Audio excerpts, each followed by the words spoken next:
नमस्कार दोस्तों, मैं आप सभी का अपने यूट्यूब चैनल में स्वागत करती हूँ। आप लोगों के बीच एक देवी गीत लेके आई हूँ। कैसा लगा कमेंट बॉक्स में जरूर बताइएगा। कि हे रहू वादा भूला गइलू हो मैहर वाली मैया, कि हे रहू वादा भूला गइलू हो मैहर वाली मैया। पहिला ई वादा मालियवा से कइलू, पहिला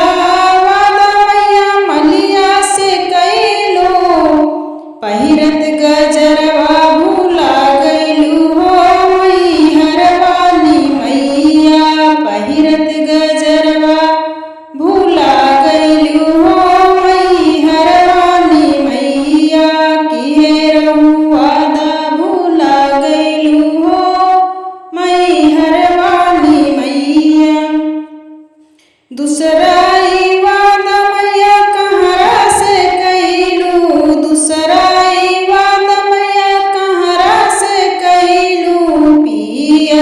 पनिया भूला गइलू हो मैहर वाली मैया।